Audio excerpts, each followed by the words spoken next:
Financial analysts are now ringing the bell, warning, sounding the alarm, saying that Disney may not be in a dip, but it could be a situation where the company faces a horrible 2025 and maybe beyond. Today, we will dive into the latest financial reports that should be shaking Disney investors, perhaps, to their very core.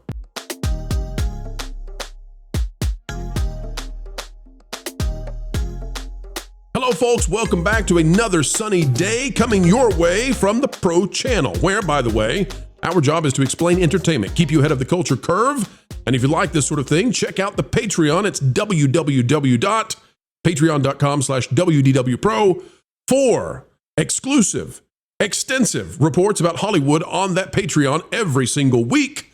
And folks, we never get into a weak position when it comes to bringing you the news you need. As we dive in, click the like button, and here's what we have regarding Disney and its financial outlook. No financial advice, however, coming from us. We are simply reporting on what other analysts are saying. It's out of Barron's. Turns out that Disney might be rather, out in the barrens when it comes to their stock. This is by Paul R. LaMonica. It says, Disney stock is having a brutal year. Why Trump's trade war could make it worse. Now, we've shown the Disney stock before. We know where it's at. And mid-80s right now, not where they would want it to be. If it gets down in the 70s, it's real bad. Barron's is not giving much hope. Here's what it says. It's been a brutal year for the House of Mouse. Shares of Walt Disney are down nearly 25% in 2025, making it the third worst performer in the Dow Jones Industrial Average.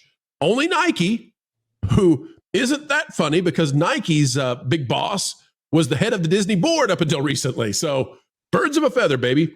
Only Nike and Salesforce have fallen more than Disney in the past year. But here's the bad news for Disney shareholders. It's probably going to get worse before it gets better. Who are we going to blame? Well, Barron's looks at Orange Man Bad and says, yeah, not Bob. Because his tariffs and growing worries about an economic slowdown are going to, they're going to smash poor Mickey. UBS analyst John Hughes cut his Disney price target late Monday from 130 to 105, citing lower earnings forecasts for the next 2 fiscal years due to recession concerns. Definitely doesn't have anything to do with Epic Universe. Definitely doesn't have anything to do with stalled streaming.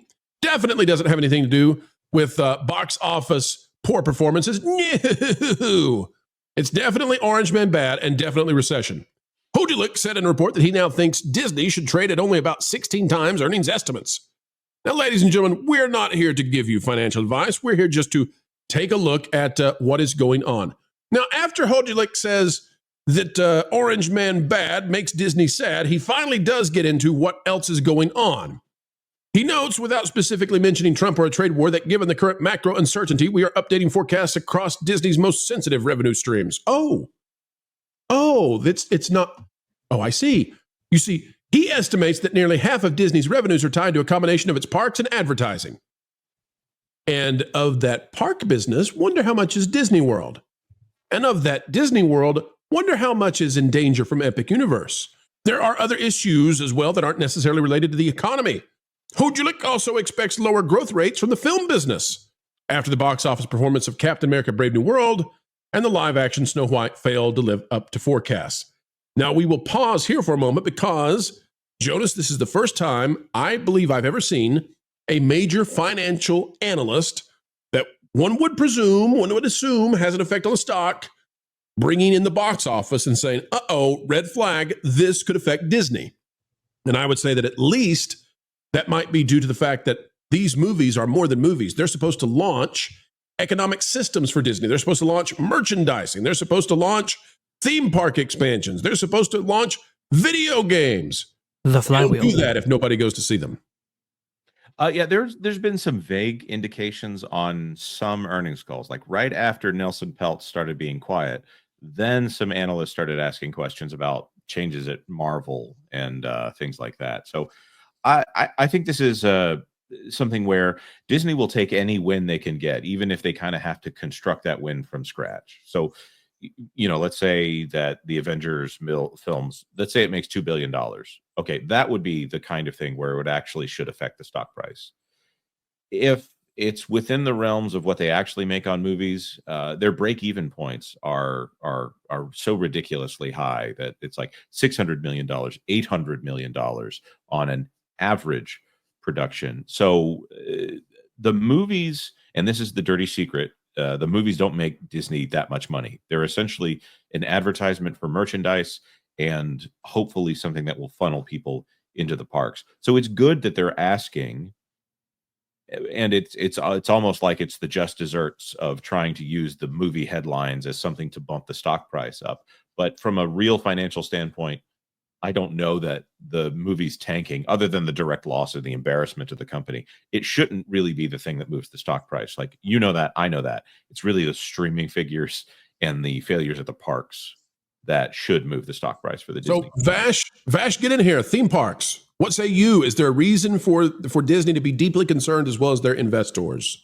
Oh, absolutely there is. I mean, if you are looking at Walt Disney World Resort, which accounts for about a third of the overall profit for the Walt Disney Company, not just revenue, but profit, you should be very concerned that your biggest competition in the form of Epic Universe is opening here May 22nd, 2025. This is supposed to be the most technological theme park in the world.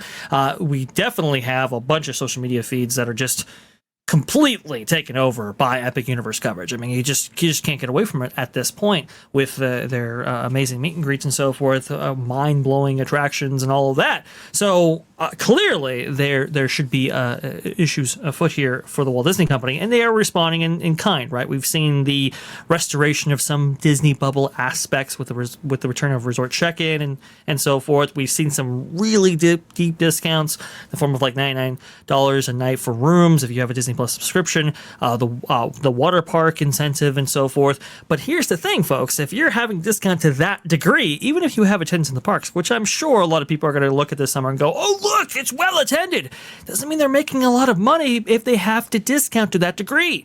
That's the thing you have to think about, and I think their revenues will support that for the summer.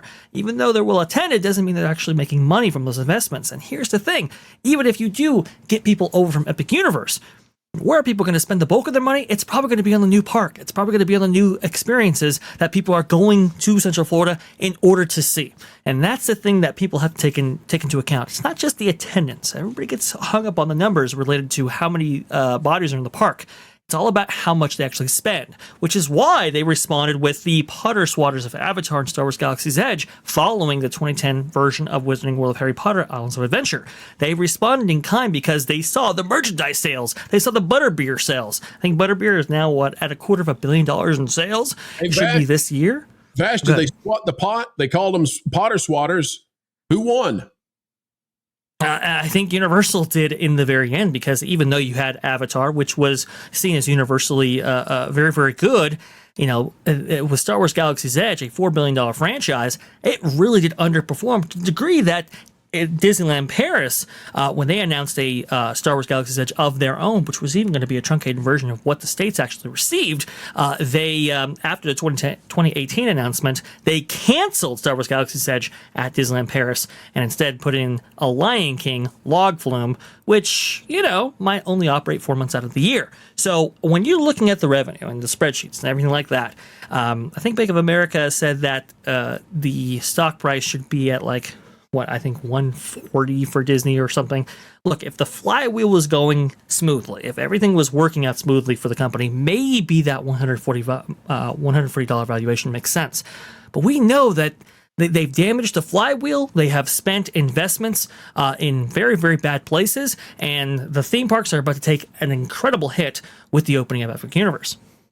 Now, Tabitha, as we look at the stock and its history into the 90s and maybe even back to the 80s, we can see that the Disney stock went up relatively smoothly, minus a few bumps and bruises. But the stock today is actually lower than it was in 2014. In 2014, July 3rd, the stock was $86.84. Today, it's $85.08.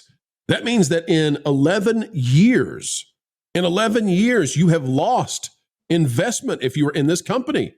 And frankly, I can't imagine why anyone would think that is a positive, investment for their life. If there are people who are, and there are major organizations like BlackRock and Vanguard that are taking people's pensions, and part of the portfolio is Disney.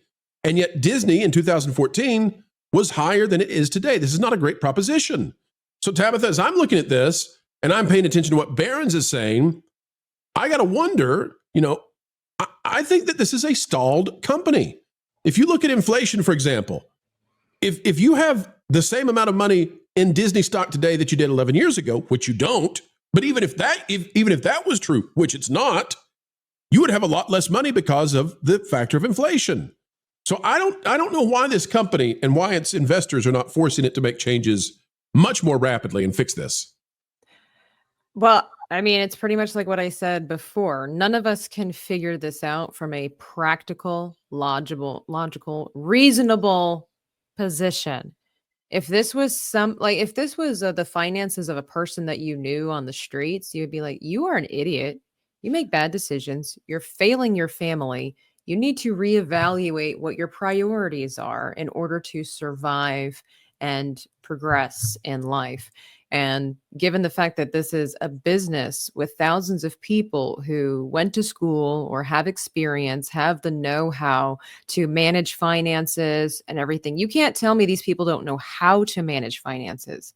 I think it does go back to pride and activism, where it's like, yeah, well, if we push a little harder, it's also, it's a huge ego trip, because forcing people to spend that much money on a theme park is absurd and absolutely arrogant.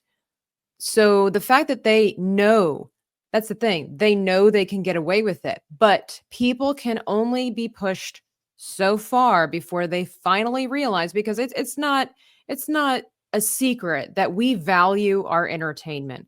Okay, we value things that aren't necessarily important or crucial to our existence, but they do make us happy, and happiness is a crucial part of life as well.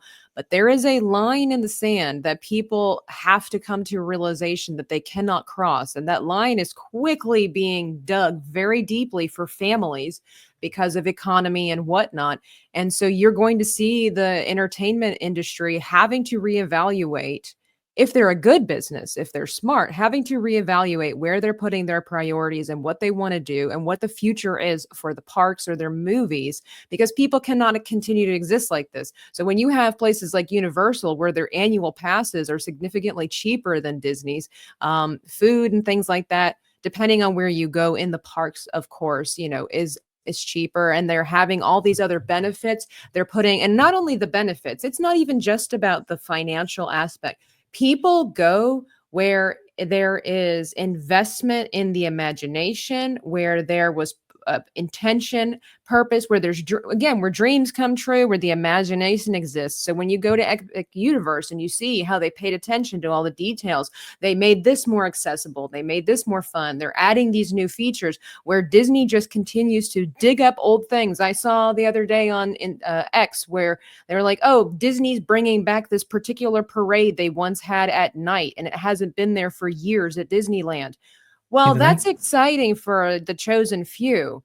But for me, who's not necessarily a Disney fanatic, my personal thought when I see that is, oh, that sucks, because all you're doing is just hashing out old things because you are not taking the time and or willing to go the distance to provide people with something new. All you can offer people is breadcrumbs from last year's Thanksgiving. It's totally true. Hold on a second, Vash. Give me 1 second. I am booking Tabitha for the next 6 months of pro shows after that response. You need to contact my secretary. Okay. Gotta go to the in-between right there. No, it's totally true. People, I mean, look, my people. Your secretary will be on my Rolodex, I promise. Go ahead, Vash. Nice. If Tabitha is exactly right. If you look at historically, right, and a lot of economists and experts in this field will tell you, look, people will spend, they will portion out discretionary income for entertainment. And that's why entertainment investments, like theme parks, for example, were pretty safe, no matter the economic conditions, because people will support them. In fact, we actually heard this from Universal themselves when they said, yeah, we paused construction on Epic Universe for a little bit during the pandemic. We wish we hadn't done that so that we could open up even earlier, because people will go to these things if you provide value, if you provide amazing attractions, people will go to them. And unfortunately, that's not what we've been seeing from the Walt Disney Company. They put the pause button for like 7 or 6 years or something like that. And yes, all they have to show for it is an aging Paint the Night parade that hadn't been in the parks for, I believe, what was it, 7, 8 years, if I'm not mistaken, right there. And hey, some people might be very excited, and for the Disneyland audience, that's awesome, that's great. But even that came at the expense of a daytime parade. They just shifted the capital around and are supporting one parade over another. So even that comes with caveats, which is super unfortunate. Again, if they were to have spent the money on entertainment in the parks instead of spending it on what is just a completely shut down entertainment engine in the studios and everything else, then I think you would see these figures that we're seeing on screen right now much higher. Instead, they went in the opposite direction and they broke the flywheel as a result. Well, real quick, and we're not giving financial advice, but folks, this is a direct comparison of the S&P 500 and the Walt Disney Company over the past 5 years. Every single time that you see the red line, which is Disney, performing better than the blue line, which is very brief, but it's there, Bob Iger was not the CEO. Let that sink in. All right, folks, that's where we'll leave this topic for today. But Barron's is declaring that Disney could be at the edge of major alarm. How much longer until the rest of the financial analysts hop in with the same kind of declarations? We shall see. Folks, it's time to bid you adieu, but we hope that you will help us anew. And that is, we're only asking you click that like button. Share, subscribe, click it, stick it to those algorithms. It is the notification bell, and drop a comment down below. And oh, by the way, have you gone the way of thatparkplace.com? www.thatparkplace.com. It's the website that if you're not yet bookmarked to, well, you should be. A bastion of truth and knowledge when it comes to entertainment and everything that's going on. Go check it out today, folks. We would love to have you over there as well. All right, we are getting ready to head out, but do not fret, for we will put out 4 more videos tomorrow, so long as the good Lord allows. And we believe that probably, just might, happen. All right, until the next time we get to share time with you, keep learning, keep growing, and as always, keep having fun. Hey, Floral, guess what? You put a fork in Pro's microwave again. No, that was yesterday. I don't know that what. Oh, I've decided to give up on torturing Jonas. What? Why? In the same way the cat sleeps like 20 hours a day, that was like your purpose. I know, but I've decided there's bigger fish to fry. Okay. Like Lorne. I mean, think about it. Everybody loves him. He's a fan favorite, and frankly, he has almost no weaknesses I can find. Except that he's really smart. So, you want to annoy the one panelist without a single flaw, because he's smart. Yeah, like that winged statue at that fancy Paris museum thingy. I want to break the one thing that everyone loves most. Right. So, kind of like the opposite of Rachel Zegler. Yeah, exactly. And I get to see her all the time at family reunions anyway. You get to see Rachel Zegler? Yeah. I mean, she's a total troll. Lives under a bridge, harasses billy goats, the whole 9 yards. It all makes sense now. Speaking of which, maybe she'll get me... Okay, call her on my... I'm gonna call her and see if she'll be in the next Indiana Jones. She should be the next Indiana Jones. That'll totally destroy Lord. He loves Indiana Jones.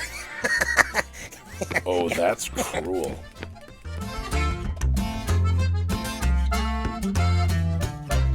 Hey, Rach. I've got a cool idea for you that involves a whip and snakes. I love that description. It's perfect. I know, right? Weird, as we always say.